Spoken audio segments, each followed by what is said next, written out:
ബഹുമാനം നിറഞ്ഞ വേദിയിലെ നേതാക്കന്മാരെ, നല്ലവരായ നമ്മളുടെ മാനന്തവാടിയെ ധന്യമാക്കിയ നല്ലവരായ ജനങ്ങളെ, നമ്മളോട് വോട്ട് അഭ്യർത്ഥിക്കാൻ വേണ്ടി ബഹുമാനപ്പെട്ട നമ്മളുടെ പ്രിയങ്കരിയായ സ്ഥാനാർത്ഥി പ്രിയങ്ക ഗാന്ധിയെ ആദരപൂർവ്വം ക്ഷണിക്കുകയാണ്. Priyanka Gandhi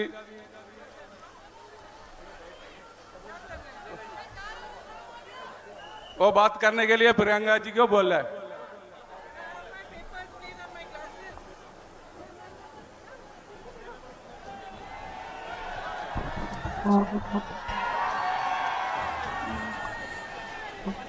My dear brother Rahul Gandhi ji, all my colleagues on stage, Sri Venugopal ji, all those present here, and my dearest sisters and brothers, thank you for coming to this meeting today. And thank you for all the love that you have been giving me for the last few days that I have been campaigning in Wayanad.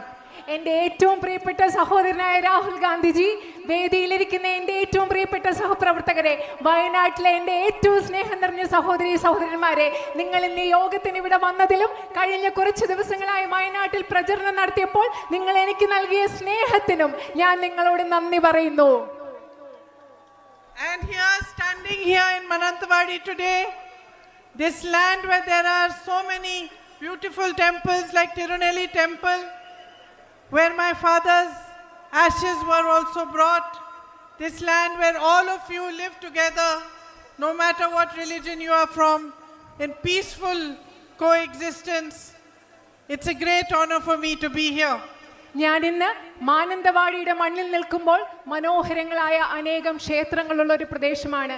ഇവിടെയാണ് എൻ്റെ പിതാവിൻ്റെ മരണശേഷം അദ്ദേഹത്തിൻ്റെ അവശിഷ്ടം ഇവിടെ നിമജ്ജനം ചെയ്യാൻ കൊണ്ടുവന്ന സ്ഥലമാണ്. അതുപോലെ തന്നെ ഇവിടെ പല മതങ്ങളിലുള്ള ആളുകൾ സാഹോദര്യത്തോടുകൂടി സ്നേഹത്തോടുകൂടി ജീവിക്കുന്ന സ്ഥലമാണ് Mananthavady. You have such a courageous and strong history of leaders like Sri Payasi Raja, Talakal Kanchandu and Edilchena Kunkan. You have always fought for what is right. You have always fought against oppressors, always fought for equality. നിങ്ങൾക്ക് പഴശ്ശിരാജയെ പോലെയുള്ള ധൈര്യത്തോടു കൂടി പോരാടിയ അനേകം നേതാക്കളുടെ ചരിത്രമുണ്ട്. നിങ്ങൾ എല്ലായ്പ്പോഴും ധൈര്യത്തോടു കൂടി പോരാടിയിട്ടുണ്ട്. നിങ്ങൾ സമത്വത്തിന് വേണ്ടി പോരാടിയിട്ടുണ്ട്. You fought against the British, my tribal brothers and sisters fought against the British and stood up against them. ബ്രിട്ടീഷുകാർക്കെതിരെ പോരാടുകയും അവർക്കെതിരെ നിൽക്കുകയും ചെയ്തു. ആദിവാസികളായ നമ്മളുടെ സഹോദരി സഹോദരന്മാർ ബ്രിട്ടീഷുകാർക്കെതിരെ ധൈര്യത്തോടെ പോരാടിയ ഒരു ചരിത്രം നിങ്ങൾക്കുണ്ട്. And when my brother Rahul Gandhi ji was facing massive difficulties, he was being attacked every day by the BJP, a huge campaign was launched against him to tarnish his reputation. Then it is you, my sisters and brothers, who recognized that this man is fighting for what is right. He is fighting for the truth, and you stood by him, you supported him and gave him the courage to fight. എൻ്റെ സഹോദരനായ രാഹുൽ ഗാന്ധി ജീവിതത്തിൽ ഏറ്റവും വലിയ ബുദ്ധിമുട്ടുകളിലൂടെ കടന്നുപോയപ്പോൾ അദ്ദേഹത്തിനെതിരെ ഏറ്റവും ശക്തമായ ഒരു പ്രചാരണം ഈ രാജ്യത്ത് നടന്നുകൊണ്ടിരിക്കുന്നപ്പോൾ എൻ്റെ പ്രിയപ്പെട്ട സഹോദരി സഹോദരന്മാരായ നിങ്ങളാണ് അദ്ദേഹത്തിലെ സത്യം തിരിച്ചറിഞ്ഞ് ഈ മനുഷ്യൻ സത്യത്തിന് വേണ്ടിയായി പോരാടുന്നതെന്ന് മനസ്സിലായി അദ്ദേഹത്തിനോടൊപ്പം നിന്നത് നിങ്ങളാണ്. And when he set off for his Bharat Jodo Yatra, when he was going to walk 4,000 kilometers from Kanyakumari to Kashmir, I remember he was in pain. His knee was hurting. And I remember asking him, how are you going to do it? But he did it because he had your love and your courage in his heart. എൻ്റെ സഹോദരനായ രാഹുൽ ഗാന്ധി അദ്ദേഹം ഭാരത് ജോഡോ നടത്തിയപ്പോൾ അദ്ദേഹം ഈ രാജ്യം മുഴുവൻ സഞ്ചരിക്കുന്ന സമയത്ത് അദ്ദേഹത്തിന് കലശലായ മുട്ടുവേദന ഉണ്ടായിരുന്നു.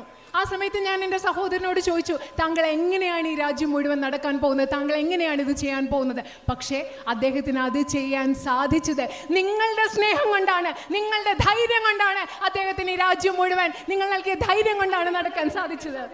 So I am deeply, deeply grateful to you for the love and support you have given Rahul, and because I know that you have treated him like family, and in the last 1 week or so that I have been campaigning here, you have also welcomed me into your homes, into your hearts, like a member of your family. നിങ്ങൾ എൻ്റെ സഹോദരൻ നൽകിയ സ്നേഹത്തിന് എനിക്കറിയാം. അദ്ദേഹത്തെ നിങ്ങൾ കുടുംബം പോലെയാണ് കാണുന്നത്. അതിന് ഞാൻ നിങ്ങളോട് എന്നും ആഴത്തിൽ കടപ്പെട്ടിട്ടുള്ള ആളാണ്. അതുപോലെ തന്നെ കഴിഞ്ഞ കുറച്ച് ദിവസങ്ങളായി ഞാൻ ഇവിടെ പ്രചരണം നടത്തുന്ന ഈ സമയത്ത് നിങ്ങൾ എന്നെയും നിങ്ങളുടെ കുടുംബാംഗമായി കാണുകയാണ്. നിങ്ങളുടെ ഹൃദയത്തിലേക്ക് നിങ്ങൾ എന്നെ കുടുംബാംഗമായി സ്വീകരിച്ചിരിക്കുകയാണ്. ആംബുലൻസ് വരുന്നുണ്ട്, നിങ്ങൾ മാറി നിൽക്കണം, വഴി മാറി. ആംബുലൻസ് വരുന്നുണ്ട്, നിങ്ങൾ വഴി മാറി കൊടുക്കണമെന്ന് അഭ്യർത്ഥിക്കുകയാണ്. അവിടെയുള്ള വണ്ടികൾ മാറ്റി കൊടുക്കണമെന്ന് അഭ്യർത്ഥിക്കുകയാണ്. ആംബുലൻസ് വരുന്നുണ്ട്. Please make way for the ambulance to pass. Ambulance പോകാനുള്ള വഴി നിങ്ങൾ കൊടുക്കണമെന്ന് അഭ്യർത്ഥിക്കുകയാണ്. So for me it is a really great honor to be the UDF candidate in this election. ഈ തെരഞ്ഞെടുപ്പിൽ ഐക്യ ജനാധിപത്യ മുന്നണിയുടെ സ്ഥാനാർത്ഥിയായി മത്സരിക്കുക എന്ന് പറയുന്നത് എന്നെ സംബന്ധിച്ചിടത്തോളം ഒരു വലിയ ആദരവായി ഞാൻ കണക്കാക്കുകയാണ്. Your land is blessed with a great history, with immense natural beauty, and your hearts have a warmth which is unusual and beautiful. ഈ രാജ്യം എന്ന് പറയുന്നത് ambulance You need to clear the way for the അവിടെ ambulance. നിൽക്കുന്ന കടന്നു പോകാനുള്ള വഴിയൊരുക്കും. Ambulance എന്തോ Nobody is there? No patient? It is okay. എന്താ പ്രശ്നമില്ലേ? No problem? It is okay, കുഴപ്പമില്ല. Huh? Oh, okay. Okay, it's part of okay. നേരത്തെ പറഞ്ഞത് നിങ്ങളുടെ രാജ്യത്തിന് മനോഹരമായൊരു ചരിത്രമുണ്ട്. ഇവിടെ സ്വാഭാവികമായ പ്രകൃതി സൗന്ദര്യമുണ്ട്. അതുമാത്രമല്ല, ഉള്ളിൻ്റെ ഉള്ളിൽ ആന്തരികമായ സൗന്ദര്യമുള്ളവർ, അസാധാരണമായ സൗന്ദര്യമുള്ളവരാണ് ഇവിടുത്തെ ജനങ്ങൾ. And since I have been moving around and my brother has also told me about all the issues that you face, I have been noticing that the people of Wayanad and this area of Wayanad, you have immense potential. ഞാൻ എൻ്റെ സഹോദരൻ എന്നോട് പറഞ്ഞു വന്നിട്ടുണ്ട്.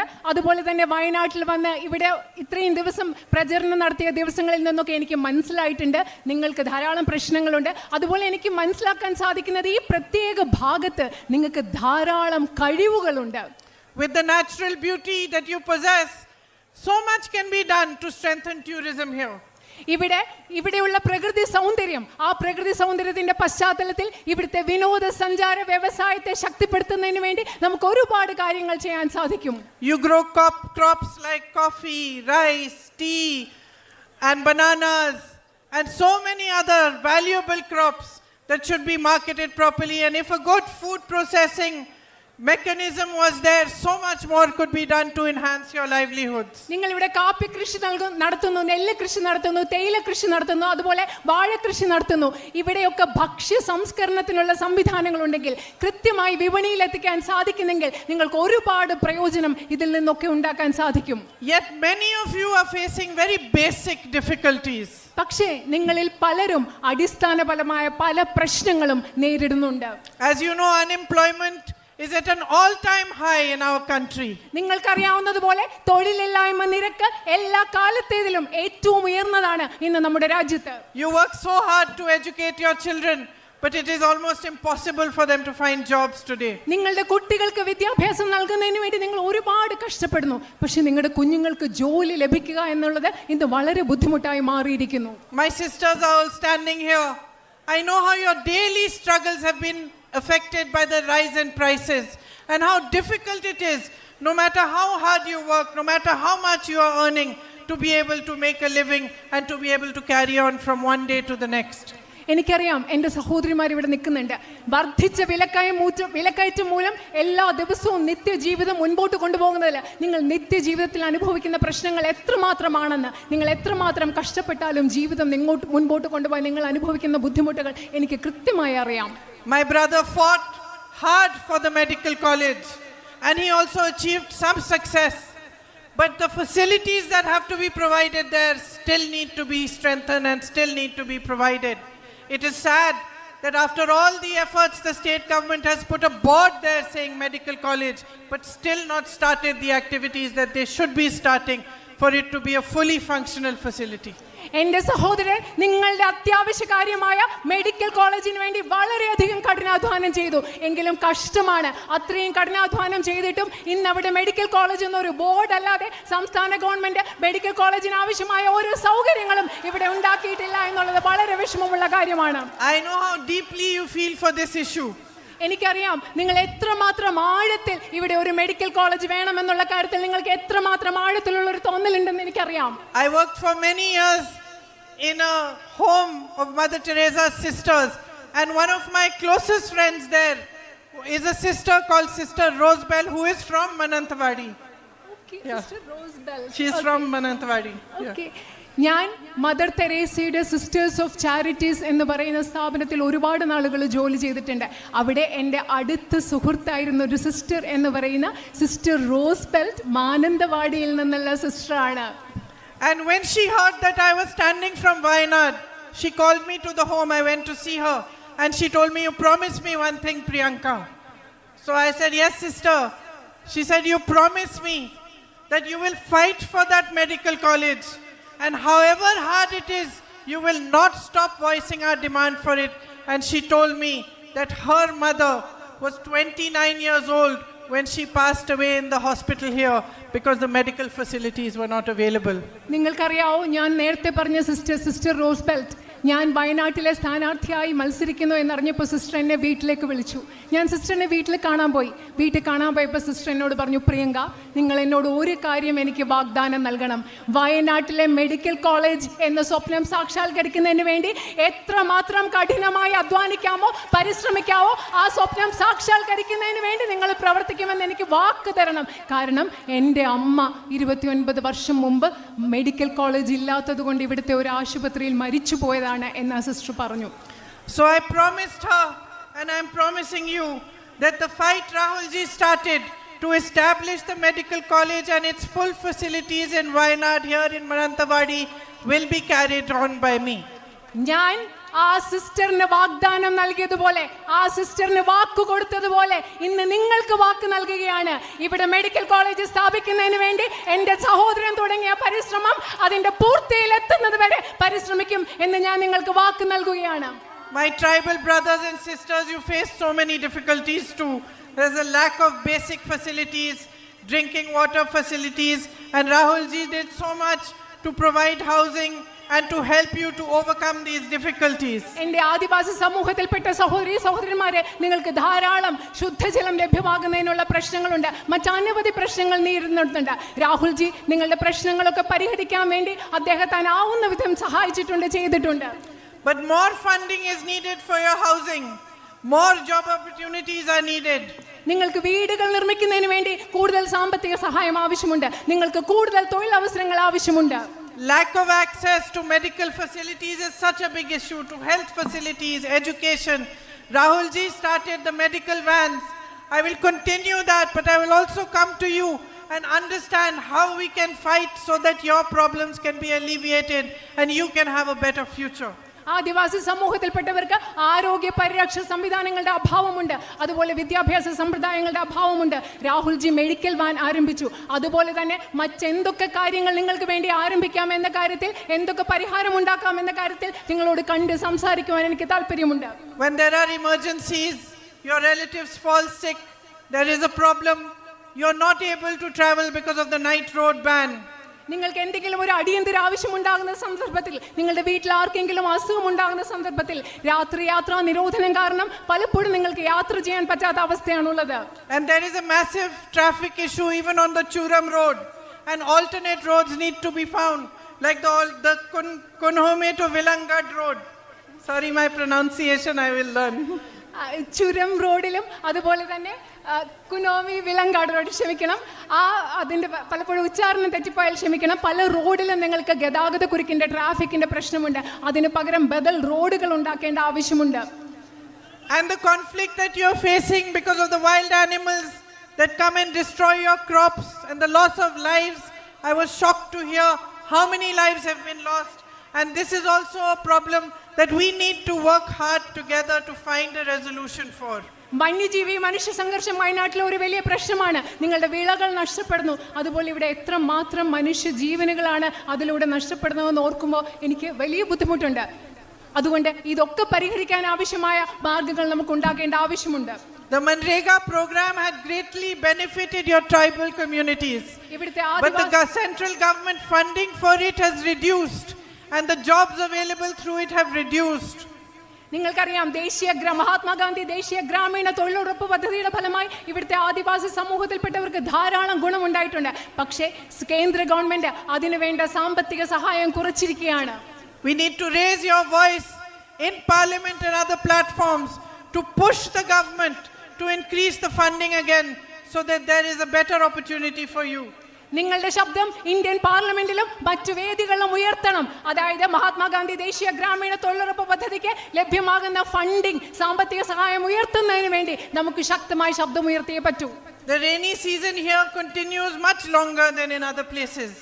And because of it, you have a lot of loss of your crop and your livelihood. അത് മറ്റ് സ്ഥലങ്ങളെ അപേക്ഷിച്ച് ഇവിടുത്തെ മഴക്കാലം കുറേ നീണ്ടു നിൽക്കുന്നതാണ്. അതുകൊണ്ട് നിങ്ങളുടെ വിളകൾക്ക് നാശമുണ്ടാകുന്നു. നിങ്ങൾക്ക് പല ബുദ്ധിമുട്ടുകളും ജീവനോപാധിക്ക് നിങ്ങൾക്ക് വലിയ തടസ്സങ്ങൾ നേരിടുന്നു. But the policies of the central government are such that they focus on waiving loans for all their rich businessmen friends.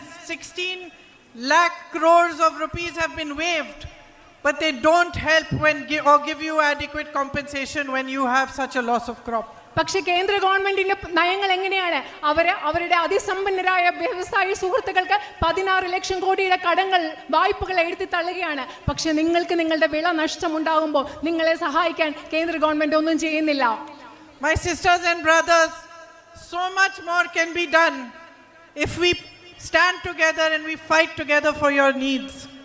എൻ്റെ പ്രിയപ്പെട്ട സഹോദരന്മാരെ, നമ്മൾ ഒരുമിച്ച് നിന്നുകൊണ്ട് നിങ്ങളുടെ ആവശ്യങ്ങൾക്ക് വേണ്ടി നമ്മൾ ഒരുമിച്ച് പോരാടിയാൽ ഈ നാടിന് വേണ്ടി നമ്മൾക്ക് ഒരുപാട് കാര്യങ്ങൾ ഒരുമിച്ച് ചെയ്യാൻ സാധിക്കും. Rahul ji has shown the way. He has again and again fought for you in parliament, raised your issues and tried very hard to resolve whatever problems that were possible to resolve. ഇതിൽ വഴി കാണിച്ചു തന്നിട്ടുണ്ട് Rahul G. അദ്ദേഹം പാർലമെന്റിൽ വളരെ ശക്തമായി നിങ്ങളുടെ പ്രശ്നങ്ങൾ, നിങ്ങളുടെ ശബ്ദം ഉയർത്തിയിട്ടുണ്ട്. നിങ്ങളുടെ പ്രശ്നങ്ങൾ പരിഹരിക്കാൻ വേണ്ടി എന്തൊക്കെ ചെയ്യാൻ സാധിക്കുമോ അതൊക്കെ അദ്ദേഹം ചെയ്തിട്ടുണ്ട്. But the fundamental issue, the reason why there isn't focus on resolving your daily problems, why prices are rising across the country, why unemployment is an all-time high, the fundamental issue is that the governments that are there in the center and the state are not working for the people. നിങ്ങൾക്കറിയുമോ, ഇവിടെ വിലക്കയറ്റമുണ്ട്, അതുപോലെ നിങ്ങൾക്ക് നേരിടേണ്ട അടിസ്ഥാന പ്രശ്നങ്ങളുണ്ട്. പക്ഷേ എന്തുകൊണ്ടാണ് നിങ്ങളുടെ അടിസ്ഥാന പ്രശ്നങ്ങൾ പരിഹരിക്കാത്തതെന്ന് നിങ്ങൾക്കറിയുമോ? കേന്ദ്രത്തിലുള്ള ഗവൺമെന്റുകളുടെ ശ്രദ്ധ എന്ന് പറയുന്നത് ഈ രാജ്യത്തെ സാധാരണ ജനങ്ങളുടെ പ്രശ്നം പരിഹരിക്കുന്നതിലല്ല ഗവൺമെന്റുകളുടെ ശ്രദ്ധ. Modi ji's government works only for his big businessmen friends. Narendra മോദിയുടെ ഗവൺമെന്റ് പ്രവർത്തിക്കുന്നത് അദ്ദേഹത്തിന്റെ അതിസമ്പന്നരായ വ്യവസായ സുഹൃത്തുക്കൾക്ക് വേണ്ടി മാത്രമാണ്. His objective is not to give you a better life. It is not to find new jobs for your young who are educated. It is not to provide better health or education initiatives and programs. It is simply to stay in power by any means possible.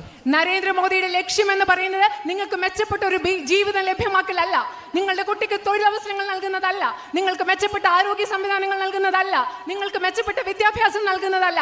അദ്ദേഹത്തിന്റെ ഒരേ ഒരു ലക്ഷ്യം എന്ന് പറയുന്നത് ഏതു വിധേനയും അധികാരത്തിൽ തുടരുക എന്നത് മാത്രമാണ് നരേന്ദ്രമോദിയുടെ ഒരേ ഒരു ലക്ഷ്യം.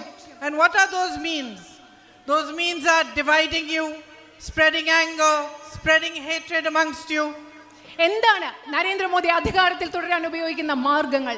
ഈ രാജ്യത്തെ ജനങ്ങളുടെ ഇടയിൽ ഭീഷണി, അവരുടെ ഇടയിൽ ദ്വേഷം ഉണ്ടാക്കുക, ജനങ്ങളുടെ ഇടയിൽ വൈരാഗ്യം പടർത്തുക, വിദ്വേഷം പടർത്തുക, ഭയം പടർത്തുക. ഇതാണ് നരേന്ദ്രമോദി അധികാരത്തിൽ തുടരാൻ ഉപയോഗിക്കുന്നത്.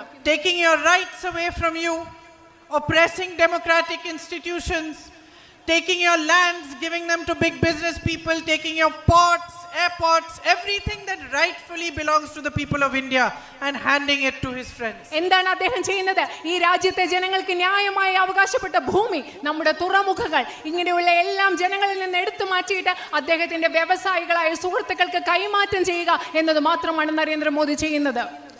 So my sisters and brothers, the fight that Rahul Gandhi ji has been fighting is your fight.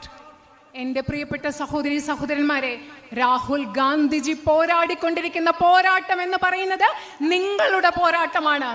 It is our fight, every single one of us standing or sitting on this stage, and it is your fight, each and every Indian who loves his country and who believes in democracy and equality. Rahul Gandhiji പോരാടിക്കൊണ്ടിരിക്കുന്ന പോരാട്ടം എന്ന് പറയുന്നത് അദ്ദേഹത്തിന്റെ മാത്രം പോരാട്ടമല്ല, ഈ വേദിയിലിരിക്കുന്ന ഓരോ മനുഷ്യരുടെയും പോരാട്ടമാണ്. ഈ രാജ്യത്തെ ജനാധിപത്യത്തെ സ്നേഹിക്കുന്ന, ഈ രാജ്യത്തെ തുല്യതയിൽ വിശ്വസിക്കുന്ന നിങ്ങളുടെ ഓരോരുത്തരുടെയും പോരാട്ടമാണ് അദ്ദേഹം ഇന്ന് പോരാടിക്കൊണ്ടിരിക്കുന്നത്. By supporting him when he was in the most difficult situation, when Modi ji had removed his membership to parliament, when Modi ji had taken away his house and attacked him in every possible manner, you stood for what is right. Rahul ഗാന്ധിജിയുടെ അദ്ദേഹത്തിന്റെ പാർലമെന്റിൽ നിന്ന് അദ്ദേഹത്തെ അയോഗ്യനാക്കി, അദ്ദേഹത്തിന്റെ ഔദ്യോഗിക വസതി എടുത്തു മാറ്റി. മോദിജി അദ്ദേഹത്തെ പാർലമെന്റിൽ നിന്ന് അയോഗ്യമാക്കിയ സമയം, അദ്ദേഹത്തിന്റെ ഔദ്യോഗിക വസതി എടുത്തു മാറ്റിയ സമയം അദ്ദേഹത്തിനോടൊപ്പം നിന്നത്, അദ്ദേഹത്തിന്റെ പോരാട്ടത്തിൽ ഒപ്പം നിൽക്കുന്നത് നിങ്ങളാണ്, ഇവിടുത്തെ ജനങ്ങളാണ്. So my sisters and brothers of Wayanad, stand with us today in this fight as you have done before, and let us create a better future for our country, a better future for your children. Let us make Wayanad shine. Let the whole country look at Wayanad and see what a beautiful place it is and how much potential you have. അതുകൊണ്ട് എൻ്റെ പ്രിയപ്പെട്ട സഹോദരന്മാരെ, നിങ്ങൾ നേരത്തെ നിന്നതുപോലെ ഇന്ന് ഈ രാജ്യത്തിന് വേണ്ടിയുള്ള പോരാട്ടത്തിൽ നിങ്ങൾ ഞങ്ങളോട് ഒരുമിച്ച് നിൽക്കുക. വയനാടിനൊരു മനോഹരമായ ഭാവി ഉണ്ടാക്കാൻ വേണ്ടി നമ്മൾ ഒരുമിച്ച് നിൽക്കുക. ഈ ലോകം മുഴുവൻ വയനാട് തിളങ്ങുന്നതിന് വേണ്ടി, വയനാട് എത്ര മനോഹരമായ പ്രദേശമാണെന്ന് ഇന്ത്യ മുഴുവൻ കാണിച്ചു കൊടുക്കുന്നതിന് വേണ്ടി നിങ്ങൾ ഞങ്ങളോട് ഒരുമിച്ച് നിൽക്കുക.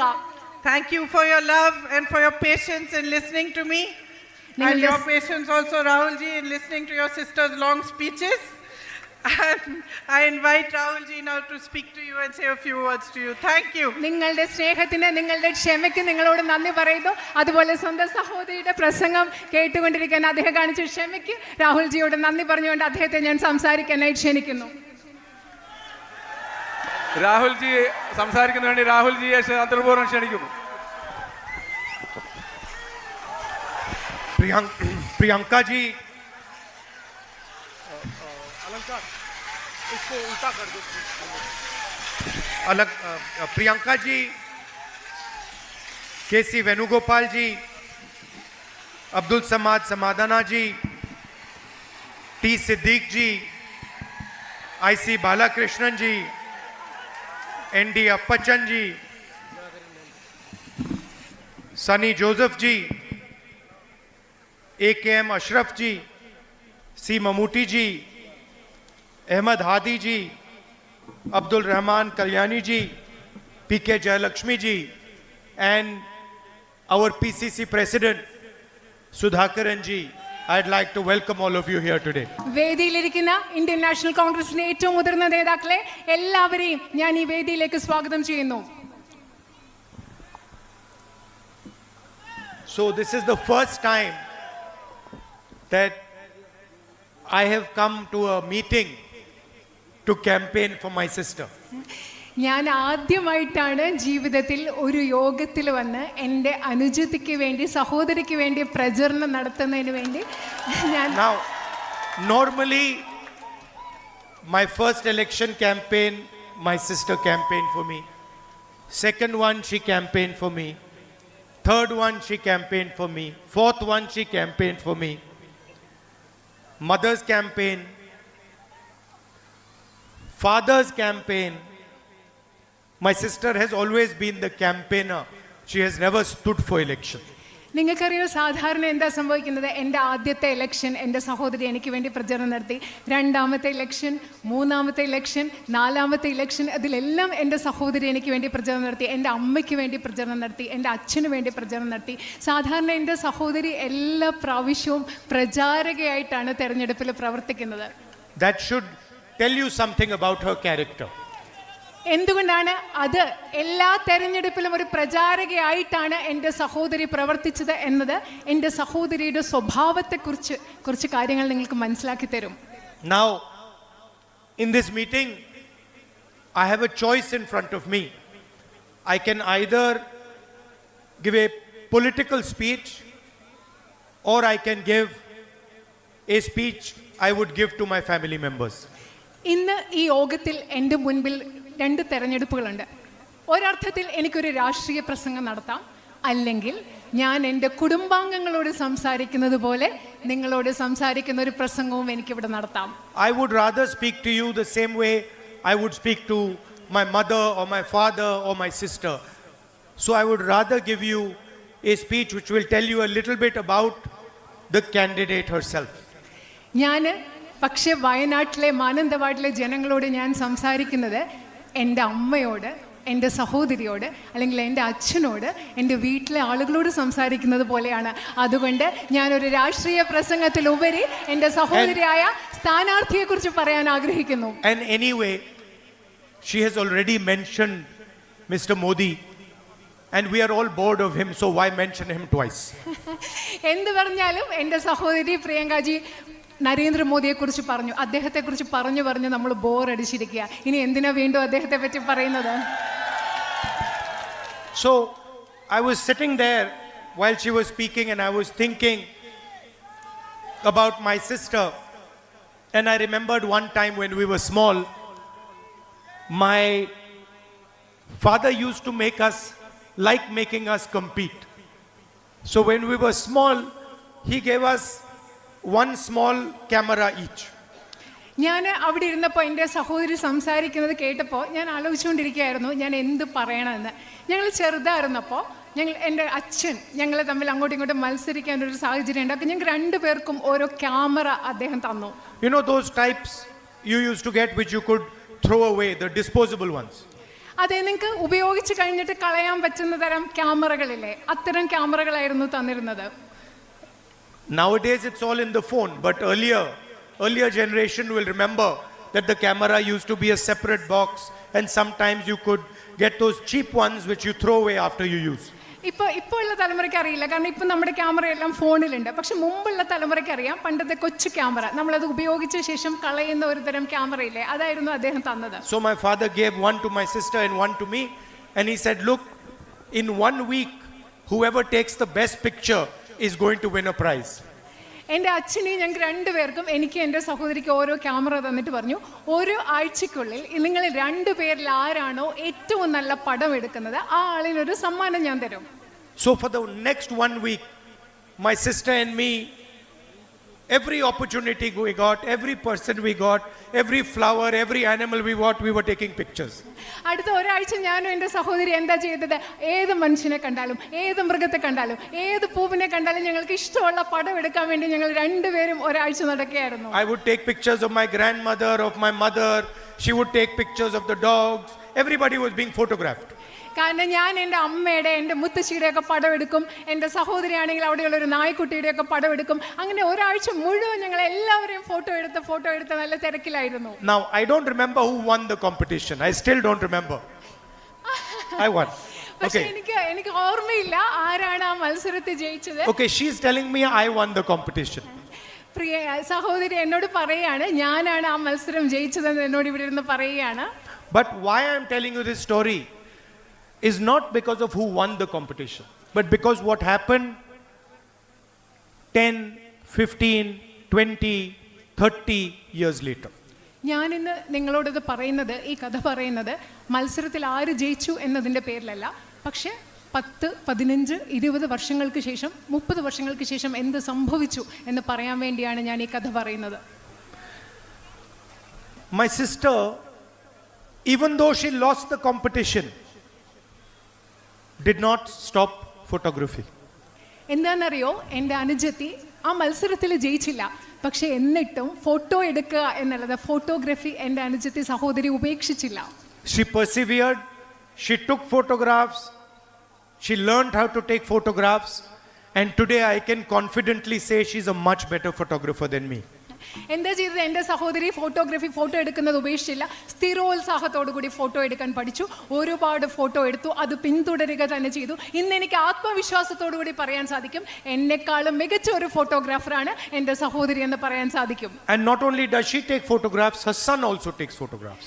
അതെൻ്റെ സഹോദരി മാത്രമല്ല, സഹോദരിയുടെ പുത്രനും ഫോട്ടോ എടുക്കാൻ മിടുക്കനാണെന്ന് പറയാൻ ആഗ്രഹിക്കുന്നു. Now people think taking a photograph is simply just pressing the button. ആളുകൾ വിചാരിക്കുന്നത് ഫോട്ടോ എടുക്കാന്ന് പറഞ്ഞാൽ എന്താ, വെറുതെ ഒരു ബട്ടൺ പ്രസ് ചെയ്യുന്നതാണ് ഫോട്ടോ എടുക്കുന്നത് വിചാരിക്കുന്നു. But in fact that's not what taking a photograph is. പക്ഷേ ഫോട്ടോ എടുക്കാന്ന് പറയുന്നത് ഒരു ബട്ടൺ പ്രസ് ചെയ്യുന്നത് മാത്രമല്ല. To take a good photograph you have to understand very well the person that you are photographing. നിങ്ങൾ ഒരു നല്ല ഫോട്ടോ എടുക്കണമെങ്കിൽ നിങ്ങൾ ആരുടെ ഫോട്ടോ ആണോ എടുക്കുന്നത് ആ വ്യക്തിയെ നന്നായിട്ട് നിങ്ങൾക്ക് മനസ്സിലാക്കാൻ സാധിച്ചെങ്കിൽ മാത്രമേ ഒരു നല്ല ഫോട്ടോ എടുക്കാൻ നിങ്ങൾക്ക് സാധിക്കൂ. You have to understand what that person is feeling. ആ മനുഷ്യൻ എന്താണ് ചിന്തിക്കുന്നത്, ആ മനുഷ്യൻ എന്ത് വികാരമാണുള്ളത്, മനസ്സിൽ എന്താണുള്ളത് നിങ്ങൾക്ക് മനസ്സിലാക്കാൻ സാധിക്കണം. You have to understand what that person is feeling scared of. ആ മനുഷ്യൻ എന്താണ്, can you repeat the last part? You have to understand his fear, you have to understand his aspirations. ആ മനുഷ്യന്റെ ഭയം എന്താണെന്ന് മനസ്സിലാക്കാൻ സാധിക്കണം, ആ മനുഷ്യന്റെ അഭിലാഷങ്ങൾ എന്താണെന്ന് മനസ്സിലാക്കാൻ സാധിക്കണം. And most important, you have to have compassion for the other person, you have to have feeling for the other person. അത് മാത്രമല്ല, ഏറ്റവും പ്രധാനപ്പെട്ടതായി ആരുടെ ഫോട്ടോ നിങ്ങൾ എടുക്കുന്നോ ആ വ്യക്തിയോട് നിങ്ങൾക്ക് സഹാനുഭൂതി ഉണ്ടാവണം, ആ വ്യക്തിയോട് മാനുഷികമായിട്ടുള്ളൊരു വികാരം ഉണ്ടാവണം. Almost the photographer has to dissolve himself and become the person that he is photographing.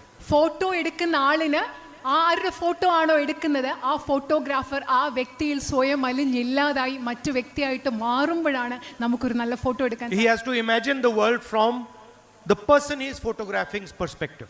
Photo എടുക്കുന്ന ആളിന് ആരുടെ ഫോട്ടോ ആണോ എടുക്കുന്നത് ആ ആളിന്റെ കാഴ്ചപ്പാടിൽ നിന്ന് ലോകത്തെ കാണാൻ സാധിക്കണം, ചിന്തിക്കാൻ, സങ്കല്പിക്കാൻ സാധിക്കണം.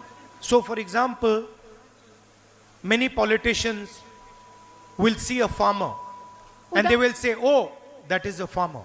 ഉദാഹരണത്തിന് പല രാഷ്ട്രീയക്കാരും ഒരു കർഷകനെ കാണുമ്പോൾ പറയും, നോക്കൂ അതൊരു കർഷകനാണ് എന്ന് പറയും. My sister will never do that. എൻ്റെ സഹോദരി ഒരിക്കലും അത് ചെയ്യില്ല. My sister will see the farmer and then say, that is a father, that is a brother, he has a sister. She will try to understand that person. എൻ്റെ സഹോദരി ഒരു കർഷകനെ കാണുകയാണെങ്കിൽ ഒരിക്കലും പറയില്ല ഒരു കർഷകനാണെന്ന്. എൻ്റെ സഹോദരി എന്താണെന്നോ പറയുന്നത്, അതൊരു അച്ഛനാണ്, അതൊരു സഹോദരനാണ് എന്ന് പറഞ്ഞ്, അതൊരു മകനാണ് എന്ന് പറഞ്ഞ് ആ മനുഷ്യനെ മനസ്സിലാക്കാനായിരിക്കും എൻ്റെ സഹോദരി ശ്രമിക്കുക. She will try to understand what that person is going through. ആ മനുഷ്യൻ എന്തിൽ കൂടെയാണ് കടന്നു പോകുന്നത് എന്ന് മനസ്സിലാക്കാനാണ് എൻ്റെ സഹോദരി ശ്രമിക്കുക. Like we politicians will say, oh, the farmer is not getting the right price. സാധാരണ നിങ്ങൾ നോക്കൂ, സാധാരണ രാഷ്ട്രീയക്കാരെന്ന് പറയും ആ കർഷകന് കൃത്യമായിട്ടുള്ള ശരിയായ വില ലഭിക്കുന്നില്ല. She will go and talk to the farmer and ask the farmer, how do you feel when you didn't get the right price? പക്ഷേ എൻ്റെ സഹോദരി എന്താണ് ചെയ്യുന്നത്? സഹോദരി പോയി ആ കർഷകനോട് സംസാരിച്ചിട്ട് ചോദിക്കും, നിങ്ങൾക്ക് കൃത്യമായ ശരിയായ വില കിട്ടാതിരിക്കുമ്പോൾ നിങ്ങൾക്ക് മനസ്സിൽ എന്താ തോന്നിയത്? How did you feel when you could not pay your son's school fees? നിങ്ങൾക്ക് നിങ്ങളുടെ മകൻ്റെ സ്കൂൾ ഫീസ് കൊടുക്കാതിരുന്നപ്പോൾ നിങ്ങളുടെ മനസ്സിൽ എന്താ നിങ്ങൾക്ക് തോന്നിയതെന്നായിരിക്കും എൻ്റെ സഹോദരി ചോദിക്കുക. How did you feel when you saw your mother was in the ICU and you could not pay for her fees? നിങ്ങളുടെ അമ്മ ICUവിൽ കിടന്നപ്പോൾ ആ ആശുപത്രിയിൽ ചികിത്സയ്ക്ക് വേണ്ട പൈസ നിങ്ങൾക്ക് കൊടുക്കാൻ പറ്റിയില്ല, അപ്പോൾ നിങ്ങളുടെ മനസ്സിൽ എന്താണ് തോന്നിയിട്ടുണ്ടാവുക എന്നാണ് സഹോദരി ചോദിക്കുക. So she's traveled a long distance from the little girl who was taking the photographs. എൻ്റെ സഹോദരി അന്ന് ഫോട്ടോ എടുത്ത ആ ചെറിയ പെൺകുട്ടിയിൽ നിന്നും ഒരുപാട് ദൂരം ഇന്ന് സഞ്ചരിച്ചു. And the distance traveled is all about understanding the other person. എൻ്റെ സഹോദരി സഞ്ചരിച്ച ഈ വലിയ ദൂരം എന്ന് പറയുന്നത് ആ ദൂരം മുഴുവൻ മറ്റുള്ള മനുഷ്യരെ മനസ്സിലാക്കിയാണ് ഈ ദൂരം സഞ്ചരിച്ചത്. Defending the interest of the other person. മറ്റുള്ളവരുടെ താല്പര്യങ്ങൾ സംരക്ഷിച്ചുകൊണ്ടാണ്. Everybody likes to put labels. He's a farmer. He's a laborer. He's a businessman. He's a Hindu. He's a Muslim. He's a Sikh. He's a Christian. She goes behind the label.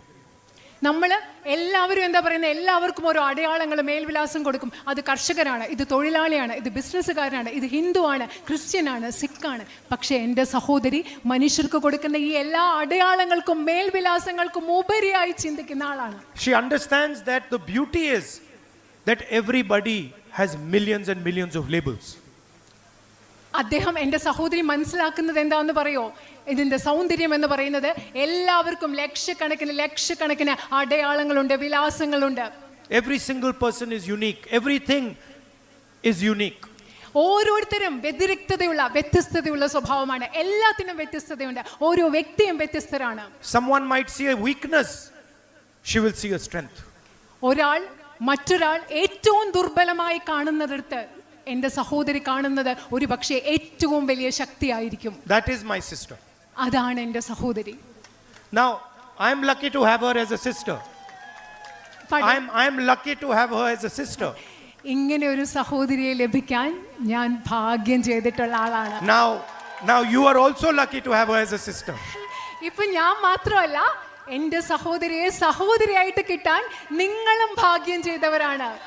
And she can do more roles than me. She can do more roles than me. ഒരുപാട് കാര്യങ്ങൾ എന്നെക്കാളും കൂടുതൽ സഹോദരിക്ക് ചെയ്യാൻ സാധിക്കും. I cannot be mother, she can be mother. എനിക്ക് അമ്മയാവാൻ സാധിക്കില്ല, പക്ഷെ എൻ്റെ സഹോദരിക്ക് അമ്മയാവാൻ സാധിക്കും. Right? So she is going to be like your sister, like your mother, like your daughter. എൻ്റെ സഹോദരി നിങ്ങളുടെ അമ്മയെ പോലെ ആകാൻ പോവുകയാണ്, നിങ്ങളുടെ മകളെ പോലെ ആകാൻ പോവുകയാണ്, നിങ്ങളുടെ സഹോദരി ആകാൻ പോവുകയാണ് എൻ്റെ സഹോദരി. And sometimes I am a little more logical. ചിലപ്പോൾ ഞാൻ എൻ്റെ സഹോദരിയെക്കാളും കുറച്ചുകൂടെ കാര്യകാരണ സഹിതം യുക്തിപരമായി ചിന്തിക്കുന്ന ആളാണ്. But she is more emotional than me. പക്ഷേ എന്നെക്കാളും വൈകാരികമായി ചിന്തിക്കുന്ന വൈകാരികതയുള്ള ആളാണ് എൻ്റെ സഹോദരി. So I am confident that you now have the best possible MP that you could get. You're going to get the best possible MP that you could get. എനിക്ക് ആത്മവിശ്വാസമുണ്ട്, നിങ്ങൾക്ക് ലഭിക്കാൻ സാധ്യമായ ഏറ്റവും മികച്ച ജനപ്രതിനിധിയാണ് നിങ്ങൾക്ക് കിട്ടാൻ പോകുന്നതെന്ന ആത്മവിശ്വാസം എനിക്കുണ്ട്. She is not going to let go of any problem that you put in front of her. നിങ്ങൾ എൻ്റെ സഹോദരിക്ക് മുൻപിൽ കൊണ്ടുവരുന്ന ഒരു പ്രശ്നവും പരിഹരിക്കാതെ എൻ്റെ സഹോദരി ഒരിക്കലും അത് പരിഹരിക്കാതിരിക്കാൻ പോകുന്നില്ല. Like the little girl who didn't let go of the camera for 35-40 years and learned how to use the camera and became better and better at it. She's not going to let go of your problems. എങ്ങനെയാണ് ഒരു ചെറിയ പെൺകുട്ടി 30-35 വർഷം കയ്യിലുണ്ടായിരുന്ന ആ camera കളയാതെ അതിൽ പരിശീലിച്ച് മികച്ച ഒരു ഫോട്ടോഗ്രാഫർ ആയത്? അതുപോലെ ഒരിക്കലും നിങ്ങളുടെ പ്രശ്നങ്ങൾ പരിഹരിക്കാതെ, പ്രശ്നങ്ങൾ വെറുതെ വിടുന്ന ഒരിക്കലും എൻ്റെ സഹോദരി നിങ്ങളുടെ പ്രശ്നങ്ങൾ പരിഹരിക്കാതെ വിടില്ല എന്ന് ഞാൻ ഉറപ്പ് നൽകുന്നു. I'm confidently saying that to you. ഞാൻ നിങ്ങളോട് ഇത് പറയുന്നത് വളരെയധികം ആത്മവിശ്വാസത്തോടു കൂടിയാണ്. There could not be a better person as your member of parliament. നിങ്ങൾക്ക് ഞാൻ വീണ്ടും ആത്മവിശ്വാസത്തോടു കൂടി നിങ്ങളോട് പറയുകയാണ്, ഇതിലും മികച്ച ഒരു ജനപ്രതിനിധിയെ നിങ്ങൾക്ക് ലഭിക്കില്ല, മറ്റൊരു മികച്ച പ്രതിനിധി ഉണ്ടാവില്ല എന്ന് പറയുക. This is not a political argument I'm making. ഞാനിവിടെ നിങ്ങളോട് പറയുന്നത് ഒരു രാഷ്ട്രീയ വാദമല്ല നിങ്ങളോട് പറയുന്നത്. This is a human argument I'm making. ഒരു മാനുഷികമായിട്ടുള്ള ഒരു വാദമാണ് ഞാൻ നിങ്ങളോട് പറയുന്നത്. And in today's world, human argument is very important, has been forgotten. ശരിക്കും നമ്മൾ ഇന്നത്തെ ലോകത്ത് മറന്നു പോകുന്നത് എന്താ? മാനുഷികമായ ചിന്തകൾ, മാനുഷികമായ വാദങ്ങൾ, അത് വളരെയധികം പ്രധാനപ്പെട്ടതെന്നാണ് നമ്മൾ മറക്കുന്നത്. Everywhere you see violence, you see anger, you see hatred, you don't see humanity. നിങ്ങൾ എല്ലായിടത്തും എന്താ കാണുന്നത്? അക്രമം കാണുന്നു, ദ്വേഷം കാണുന്നു, വിദ്വേഷം കാണുന്നു. നമ്മൾ മനുഷ്യത്വം കാണുന്നതേ ഇല്ല ഇന്നത്തെ ലോകത്ത്. She is the person who went and hugged the girl who was implicated in my father's assassination. She is the person who went and hugged the girl who was implicated in my father's assassination. നിങ്ങൾക്കറിയോ, എൻ്റെ സഹോദരി എന്ന് പറയുന്നത് എൻ്റെ അച്ഛൻ്റെ കൊലപാതകത്തിൽ കുറ്റാരോപിതയായ സ്ത്രീയെ പോയി ആലിംഗനം ചെയ്ത ആളാണ് എൻ്റെ സഹോദരി. She said to me after she came back, after meeting Nalini, that I felt very bad for her. നളിനിയെ കണ്ട ശേഷം എൻ്റെ സഹോദരി എന്നോട് വന്ന് പറഞ്ഞ എന്താണെന്നറിയോ? നളിനിയെക്കുറിച്ച് ചിന്തിച്ചപ്പോൾ എനിക്ക് വളരെയധികം വിഷമം തോന്നി, അവരെക്കുറിച്ച് ഓർത്ത് എനിക്ക് വിഷമം. You please understand what I'm saying to you. The girl was implicated in her father's assassination. She went and met her. And then she says to me that I'm feeling bad for her. നിങ്ങൾ ദയവ് ചെയ്ത് നിങ്ങൾ പ്രിയപ്പെട്ട മനസ്സിലാക്കുക, എൻ്റെ സഹോദരിയുടെ അച്ഛനെ കൊലപാതകം ചെയ്ത സ്ത്രീയെ, പെൺകുട്ടിയെ പോയി കണ്ട് ആ പെൺകുട്ടിയോട് സംസാരിച്ച് തിരിച്ചു വന്നിട്ട് എന്നോട് പറയാണ് ആ പെൺകുട്ടിയെക്കുറിച്ച് ഓർത്ത് വിഷമം തോന്നുന്നു എന്നാണ് എന്നോട് പറഞ്ഞത്. That is the training that she has received. അതാണ് എൻ്റെ സഹോദരിക്ക് ലഭിച്ചിട്ടുള്ള പരിശീലനം എന്ന് പറയുന്നത്. And to me, that is the type of politics that needs to be done in India. എന്നെ സംബന്ധിച്ചിടത്തോളം എൻ്റെ സഹോദരി പ്രതിദാനം ചെയ്യുന്ന ആ രാഷ്ട്രീയം ഇന്ന് ഇന്ത്യയിൽ വേണ്ടത് അത്തരത്തിലുള്ള ഒരു രാഷ്ട്രീയമാണ്. Not politics of hatred, but politics of love and affection. നമുക്ക് വേണ്ടത് വിദ്വേഷത്തിന്റെ രാഷ്ട്രീയമല്ല, സ്നേഹത്തിന്റെ, ഇഷ്ടത്തിന്റെ രാഷ്ട്രീയമാണ് ഈ രാജ്യത്ത് നമുക്ക് വേണ്ടത്. This morning when we were coming here, she had a list. You give me that list? ഞങ്ങൾ ഇന്ന് രാവിലെ വരുമ്പോ എൻ്റെ അനുജത്തിയുടെ കയ്യിൽ ഒരു ലിസ്റ്റ് ഉണ്ടായിരുന്നു, ഒരു പട്ടിക ഉണ്ടായിരുന്നു.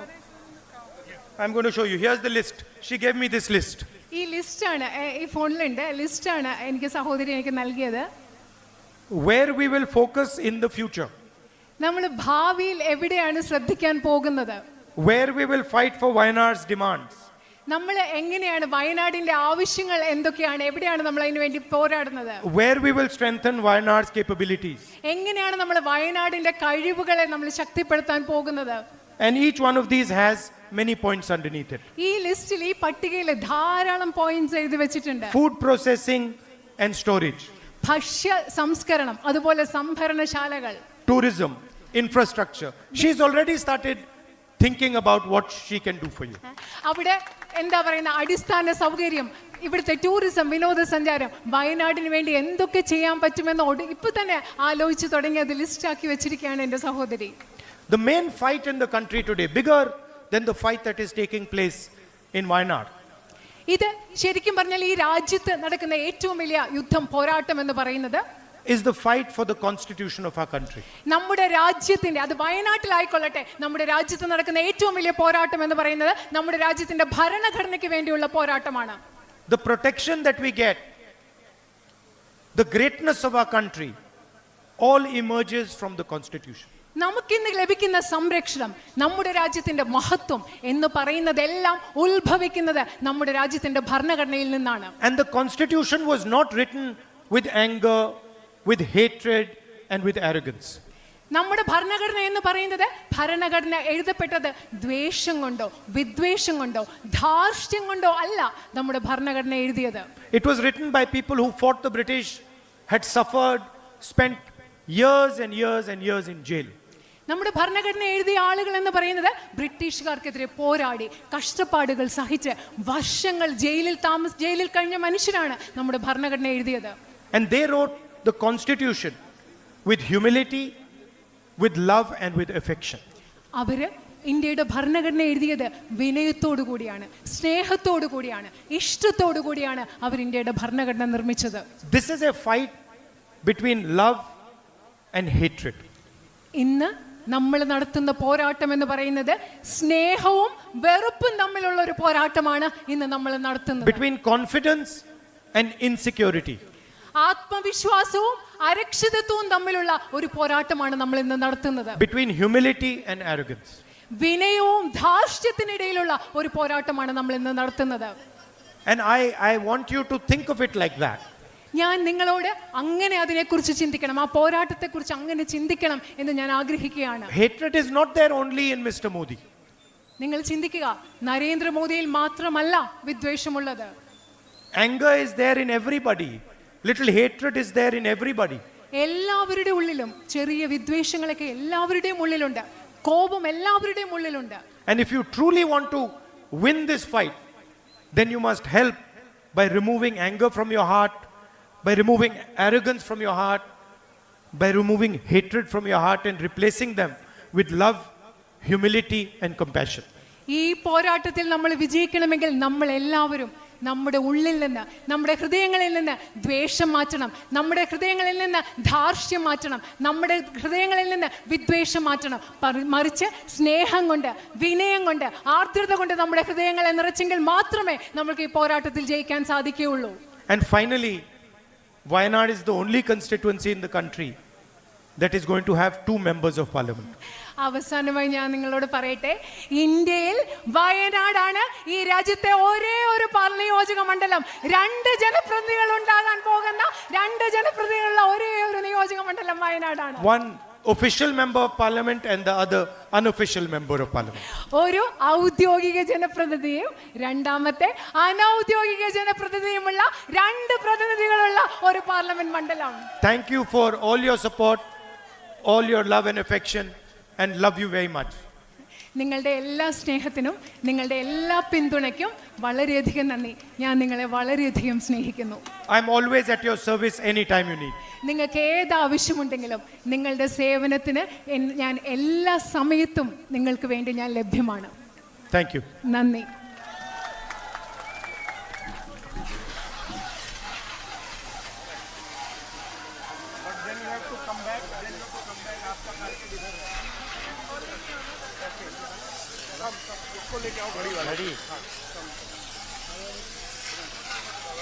लेके आ जाओ, लेके आ जाओ.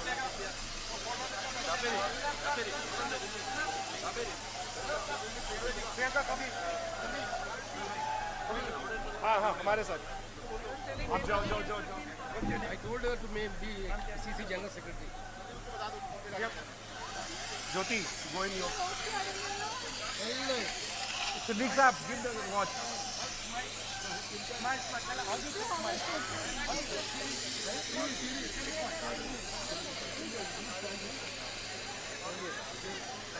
Jyoti, get in, rush for your car. Jyoti,